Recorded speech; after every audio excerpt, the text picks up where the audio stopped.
Hi hello and welcome to உங்கள் life of கோமாலிஸ். என்னடா ரொம்ப நாளாக வீடியோவே வரல அப்படின்னு கேட்டிங்கன்னா, ரொம்ப நாளாக வீடியோ வரல. அதுக்காக தான் இன்றைக்கி வீடியோ ரெக்கார்ட் பண்ணி போட்டுருவோம் அப்படின்னு சொல்லி நான் வந்திருக்கேன். எங்களா அவனுங்களை காணும்னு கேட்டிங்கன்னா, அவனுங்க காணோம். நிச்சயமாக ஃபர்தர் வீடியோஸில் அவங்களும் ஜாயின் பண்ணிப்பாங்க. ஸோ இன்றைக்கி நம்ம என்ன பார்க்க வந்திருக்கோம்னு பார்த்திங்கன்னா, இந்த மார்ச்சு ஏப்ரலு எல்லாம் ஆரம்பித்தாலே என்ன நடக்கும்னு உங்களுக்கே தெரியும். சென்னையில் வந்து ஒரு ஐபிஎல் ஃபீவர்னே சொல்லலாம். அதோட வெறித்தனமான ஒரு கிரிக்கெட்டிங் வெறின்னு சொல்லலாம். எல்லாருக்குமே ஒரு அப்படியே எப்படி சொல்கிறது, எல்லார் வீட்லேயும் டிவியில் வந்து கிரிக்கெட் தான் ஓடிக்கிட்டு இருக்கும். 12 மணிக்கு தான் அந்த கிரிக்கெட் ஃபீவரே முடியும். வீட்டில் ஒரு மேட்சுக்கும் ஒரு டென்ஷன் இருக்கும். எல்லாரும் ஏய் என்னடா தெரியுமா உனக்கு, நேற்று தோத்துட்டோண்டா இல்லை ஜெயிச்சிட்டோண்டா அப்படின்னு சொல்கிற ஒரு டைமு. ஸோ இன்றைக்கி வந்து நடந்து முடிஞ்ச ஃபஸ்ட்டு மேட்சை பற்றி பேசலாம் அப்படின்னு நினச்சேன். இது வந்து ரிவ்யூ மாதிரி எடுத்துக்காமல் இது நம்ம வந்து ஒரு ஒப்பீனியன் மாதிரி எடுத்துக்கலாமே. ஒரு கிரிக்கெட் பார்க்குற ஒரு ஃபேனாக வந்து என்னோடய ஒப்பீனியன் சொல்லிட்டு போகலாம் அப்படின்னு சொல்லிட்டு ஒரு வீடியோ. ஸோ உங்களுக்கு இந்த வீடியோ ரொம்ப பிடிக்கும்னு நினைக்கிறேன். பிடிச்சா என்ன பண்ணணும்னு உங்களுக்கே தெரியும். ஒரு லைக்கு, ஒரு ஷேரு, ஒரு சப்ஸ்கிரைபு, இதில் வந்து இதெல்லாம் ஆப்ஷனல் தான். இதில் ஏதாவது ஒன்று பண்ணால் கூட எங்களுக்கு ரொம்ப சந்தோஷம். ஸோ உங்கள் சப்போர்ட்னால நிறைய வீடியோ ஒன்றும் வந்துக்கிட்டே இருக்குது. ஸோ விதவுட் ஃபர்தர் டிலே வீடியோக்குள்ளே போவோம். ஃபஸ்ட்டு கேம் நான் சொல்ல வேணாம், இருந்தாலும் எல்லாரும் சொல்லிக்கிட்டு இருக்காங்க. நிறைய பேர் எனக்கு தெரிஞ்சவங்களும் சொல்லிக்கிட்டு இருக்காங்க, ஈசாலா கப் நம்தே அப்படின்னு. So I feel very bad for you guys. But இருந்தாலும் வந்து நாங்கள் தான் ஃபஸ்ட்டு மேட்ச் ஜெயிச்சிருக்கோம். ரொம்ப குஷியாக இருக்குது. ஸோ எந்த அளவுக்கு ஒரு இன்ட்ரெஸ்டிங்கான ஒரு சீசனாக இருக்குன்னா, சரி நான் அது பேச விரும்பல, அது தனியாக ஒரு வீடியோவில் பேசி போடுறேன். ஸோ இது எந்த அளவுக்கு ஒரு இன்ட்ரெஸ்டிங்கான ஒரு சீசனாக இருக்குன்னா, ஒரு புது கேப்டன், ஒரு பழைய ஃப்ரான்ச்சைசி, பழைய டீமு, அதாவது ஒரு ஐபிஎல் ஜெயிச்ச டீமு. ஸோ அவங்க வந்து ஃபஸ்ட்டு மேட்ச் ஆடுறாங்கன்னும் போது, இதுக்கெல்லாம் முன்னாடி ஒரு 42 வயசு ஆள், என்ன மனுஷையா, அதாவது இது பேசியே ஆகணும். ஏன்னா அவர் கீப்பிங்கில் வந்து போன வருஷத்துக்கும் இந்த வருஷத்துக்கும் டிஃப்ரென்ஸ் என்னன்னு பார்த்தீங்கன்னா, போன வருஷம் வந்து நின்ற இடத்துலேயே கீப்பிங் பண்ண மாதிரி இருந்தது. ஏன்னா ஒரு நீ இஷ்யூ அவருக்கு இருந்ததுன்றது எல்லாருக்குமே தெரியும். ஸோ இந்த சீசன் வந்து பார்க்கும்போது இது சம்திங் டிஃப்ரெண்ட். நான் வந்து தோனியோட தீவிர ரசிகன்றதுனால இதை பேசலை. பட் இருந்தாலும் பார்த்தீங்கன்னா அப்படியே குதிச்சு பிடிக்கிறது என்ன, அதாவது பால் நிறைய இன்வேரியபிள் பவுன்ஸ் இருந்தது. அதாவது ரொம்ப அன்ஈவன் சர்ஃபேஸ் மாதிரி, லைக் எப்படி சொல்கிறது, ஒரு அன்ஈவன் பவுன்ஸ் இருந்தது. ஸோ அதெல்லாம் வந்து அப்படியே இக்கி பிடிக்கிறதா இருக்கட்டும், இல்லை வந்து ஒரு கீப்பிங் ரொம்ப வருஷமாக அவர் ஆடலைங்க. Like let's be fair and honest, ரொம்ப வருஷமாக அவர் ஆடல. இப்போ திடீர்னு வந்து ஆடும் போது ஒரு வெறித்தனமாக ஆடிக்கிட்டு இருக்க மாதிரி இருக்குது. கீப்பிங்கே அந்த அளவுக்கு எனக்கு சாட்டிஸ்ஃபைங்காக இருந்தது, என்னதான் ஒரு பேட்டிங் ஆடலனாலும். பட் ஆனால் வந்து ஒரு பக்கம் வந்து ஆர்சிபியை பார்க்கும்போது மனசு கஷ்டமாக இருக்குது சார். அது எப்படி என் வாயால் சொல்கிறது, அதாவது எப்படின்னா, இப்போ வந்து ரொம்ப சிம்பிள். அவங்க டீம் வந்து they had a really nice batting oriented team. Like as you see, ஒரு 70 odd ரன்ஸ்க்கு வந்து 5 விக்கெட் விட்டு அது வந்து ஒரு பெரிய ஒரு ஃபினிஷ், லைக் ஒரு 174 வரைக்கும் ஒரு ஃபினிஷ் கொடுத்துருக்காங்க, 70 odd சம்திங். பட் ஆனால் அது வந்து it didn't help them with the bowling. Like அவங்களோட மெயின் ட்ராபேக்கே அதாவது ஃபேஃப் டு பிளஸி வந்து டாஸ் ஜெயிச்சுட்டு என்ன சொன்னார்னா, we are very confident in our bowling. இந்த போலிங் லைனப் வச்சு கான்ஃபிடென்ஸே வேணாம். ஏன்னா லைக் அது நம்ம ஒன்றும் சொல்ல முடியாது. Everyday everybody has like a day அப்படின்ற மாதிரி.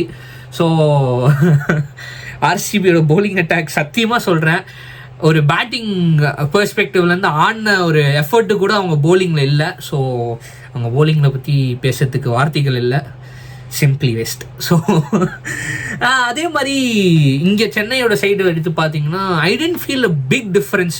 அதாவது தோனி கேப்டன்சியில் இருக்கிறதுக்கும் தோனி கேப்டன்சி இல்லாமல் இருக்கிறதுக்கும் I tend feel a difference. ஆனால் எனக்கு ஒரு இடத்துல மட்டும் I was like very satisfied.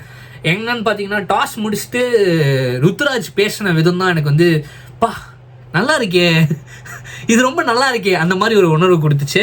ஏன்னா he was very calm and composed. he was not worried. Like இப்போ ஒரு பெரிய ஃப்ரான்ச்சைசி சிஎஸ்கே அப்படின்னு சொல்லும் போது லைக் நம்மளுக்கு எல்லாருக்கும் தெரியும் 2 வருஷத்துக்கு முன்னாடி கேப்டன்சி கொடுத்தப்போ என்னாச்சு அப்படின்னு சொல்லி ஜடேஜா கேப்டன்சியில் we didn't have a good season then. But ஆனால் இந்த சீசன் வந்து இட்ஸ் நாட் லைக் தட். ஒரு மாதிரி எப்படி சொல்கிறது, ருத்ராஜுக்கு என்னமோ ஒரு ப்ரெஷரில் ஆடின மாதிரி எனக்கு தெரில. லைக் மேபி அந்த ஒரு ஃபர்ஸ்ட் 6 ஓவர்ஸில் வந்து விட்டு பிரித்து எடுத்துட்டாங்க ஆர்சிபி. ஸோ அந்த டைமில் வந்து பவுலிங் கொஞ்சம் ரொம்ப சுமாராக தான் போட்டோம். தீபக் சார் வந்து என்ன பண்ணுறாருன்னு அவருக்கே தெரில. அதாவது பவுன்சராக போட்டுக்கிட்டு இருந்தார். பட் ஆனால் அதெல்லாம் தாண்டி பார்க்கும்போது ஒரு ஃபேன் பெர்ஸ்பெக்டிவ்ல பார்க்கும்போது when they came out to bat, அதுதான் வந்து ஒரு முக்கியமான விஷயமே. when they came out to bat they didn't let the bowler settle. அது எப்படின்னா ஒரு ருத்ராஜ் எடுத்துக்கோங்க, ஃபர்ஸ்ட் பால்லே ஒரு பவுண்டரி அடித்தார், ஒரு மாதிரி ஒரு நல்ல ஷாட் அது. அதுக்கப்புறம் வந்து ஒரு பெருசாக ஒரு யஷ் தயால் கிட்ட வந்து பிளே அண்ட் மிஸ் ஆகிட்டே இருந்தது. லைக் ஐ மீன் அவர் ஆட ட்ரை பண்ணுறாரு, பால் கரெக்டாக மாட்டல. பட் ஆனால் அதுக்கப்புறம் ஆடின ஒரு பால் வந்து எட்ஜ் வாங்கி ஸ்லிப்பில் கேட்ச் பிடிச்சாங்க. அதுக்கப்புறம் Rachin Ravindra like super big அப்படின்னு சொல்லணும். ஏன்னா இந்த வருஷம் கான்வே இல்லை. எனக்கு கான்வே இல்லாததே ரொம்ப சந்தோஷமாக இருக்குது. அவர் இருந்திருந்தாலும் சந்தோஷம் தான். பட் மேபி அவர் இருந்திருந்தால் ரச்சின் ரவீந்திராவுக்கு ஒரு சான்ஸ் கொடுத்துருப்பாங்களான்றதே சந்தேகம். பட் ஆனால் அவர் இல்லாததுனால ரச்சின் ரவீந்திராவுக்கு ஒரு சான்ஸ் கொடுத்து அவரும் அதில் வந்து சும்மா ஒரு 15 பால் தான் ஆடி இருப்பார். ஒரு மாதிரி வெறித்தனமாக அவர் அடித்த 6 எல்லாமே சூப்பராக கனெக்ட் பண்ண மாதிரி இருந்தது. ஸோ ஓவரால் வந்து ஒரு நல்ல மேட்ச்சு. ஒரு ஆடியன்ஸ் பெர்ஸ்பெக்டிவ் அப்படின்னு பார்க்கும்போது, ஒரு ஃபேனாக பார்க்கும்போது ஐ ரியலி லைக் இட். எனக்கு ரொம்ப ரொம்ப பிடிச்சிருந்தது. ஆர்சிபியை பொறுத்த வரைக்கும் what they could have done better அப்படின்றத பார்த்தா போலிங் தான். அது ஒன்றும் நல்லா போட்டிருக்கலாம், ஆனால் போடலை. என்ன பண்ணுறது, சொல்ல தோணுது. இதெல்லாம் பார்க்கும்போது தான் சொல்ல தோணுது. ஈசாலா கப் நம்தேன்னு இன்னும் ஆர்சிபி மென்ஸ் டீம் தான் சொல்லிக்கிட்டு இருக்காங்க. விமென்ஸ் டீம் வந்து கப் அடிச்சதுனால அந்த ஒரு ஆடட் ப்ரெஷர் இருக்கோ அப்படின்னு எனக்கு தோணுது. ஏன் தோணுது, எதுக்கு தோணுதுலாம் தெரில. பட் ஆனால் ரொம்ப ஒரு மாதிரி ப்ரெஷரைஸ்டாக ஆடுறாங்களோ அப்படின்னு தோணுது. அதாவது சொசைட்டல் ப்ரெஷரில் தள்ளப்படுறாங்களோன்னு தெரில. பட் ஆனால் they have quality players, match winners, a lot of people. Virat Kohli மாதிரி ஒரு பெரிய ஐகான் அவங்க டீமில் இருக்காங்க. நம்ம டீமில் எப்படி தோனியோ அந்த அளவுக்கு crazy fan following for Virat Kohli. Nothing taken away from RCB. They did a very fabulous job in batting, but at the end of the day it was not enough. So overall கேட்டிங்கன்னா I'm really happy with how the first game went. ஒரு மாதிரி நல்லா ஹாப்பியாக சந்தோஷமாக இருக்குது. என்ன சொல்கிறது, ஒரு மாதிரி பரவாயில்ல. நான் வந்து வேறு மாதிரி எதிர்பார்த்தேன். நான் ஆக்சுவலி ஃபர்ஸ்ட் மேட்ச்க்கு அப்புறம் சரி நாட் ப்ரெஷரைஸ் ருத்ராஜ் கைக்வாட் ஒரு இந்த சீசன் கப்பு வரனாலும் பரவாயில்ல, ஒரு புது கேப்டன் இந்த மேக்கிங் வராரு அப்படின்னு நினச்சி சந்தோஷப்பட்டுக்கோங்க அப்படின்னு சொல்லுவேன்னு நினச்சேன். பட் ஆனால் he prove me wrong. To be very honest, he proved every one wrong. ஏன்னா ஒரு தோனி அவர் டாஸில் சொன்ன ஒரு விஷயம் ரொம்ப இம்ப்ரெசிவாக இருந்த ஒரு விஷயம் என்னென்னா, I am not here to fill Dhoni shoes, I am here to stay in my own shoes அப்படின்றது தெளிவாக சொன்னார். ஐ மீன் அது ஒரு மாதிரி இம்பாக்ட்ஃபுல்லாக இருந்தது sir. Like I don't know if anybody else could have captain better. But ஆனால் Ruturaj Gaikwad at the end of the day with Dhoni's help, அதாவது அவர் ஹெல்ப் இல்லாமல் பண்ணலன்னு நான் சொல்லலை, with the help of Dhoni, with the help of Jadeja, with the help of Rahane ஒரு மாதிரி சூப்பராக அப்படியே ஃபர்ஸ்ட் மேட்ச் முடிஞ்சிருக்கு. இப்போ நான் பேசிகிட்டு இருக்கேன் இதே டைமில் தான் மும்பை ஒரு மேட்ச் ஆடிக்கிட்டு இருப்பாங்க. மும்பை இன்னும் ஆட போகிறாங்க. அதே மாதிரி ராஜஸ்தான் அப்புறம் லக்னோ சூப்பர் ஜாயன்ஸ் ஆடிக்கிட்டு இருக்காங்க. ஸோ அந்த மேட்சோட நிலவரம் என்னன்னு தெரில, அது என்ன மாதிரி ஒரு கலவரம்னு தெரில. பட் ஆனால் ஃபாலோயிங் இது first game, it's too early to predict இந்த வருஷம் கப்பு ஜெயிப்போமா மாட்டோமான்னு. ஒரு நல்ல விஷயம் என்னென்னா இந்த வருஷம் ஃபைனல்ஸு அப்புறம் குவாலிஃபயர் 2லாம் வந்து சென்னையில் நடக்குது. அது ரொம்ப நல்ல விஷயந்தான் என்னை பொறுத்த வரைக்கும். பட் ஆனால் என்ன ஒரு வருத்தமான விஷயம்னா டிக்கெட் கிடைக்க மாட்டேங்குது சார். டிக்கெட் கிடைக்க மாட்டேங்குது சார். கிடைச்சாலுமே ஒரு 13,000 14,000 ஒரு 1000 ரூபா இருக்கிற டிக்கெட்டு, ஒரு 1700 இருக்கிற டிக்கெட்டை வந்து 14,000 விற்கிறீங்க. ஸோ இது வந்து தெரில இது எங்கே போய் முடியும்னு. பட் இருந்தாலும் கொஞ்சம் ரீசனபிளாக இருந்தீங்கன்னா எல்லாரும் போய் மேட்ச் பார்ப்பாங்க. உங்கள் லாபத்துக்காக பார்த்து அது ஒரு மாதிரி டிமாண்ட் இருக்குன்றதுனால டிமாண்டை எக்ஸ்ப்ளாய்ட் பண்ணிக்கிறீங்களோன்னு தோணுது. ஒரு 1000 ரூபா எக்ஸ்ட்ரா விற்றா கூட பரவாயில்ல, 10,000ன்றதுலாம் டூ மச். செகண்ட் கேமுக்கும் அப்படி தான் நடந்துகிட்டு இருக்கு.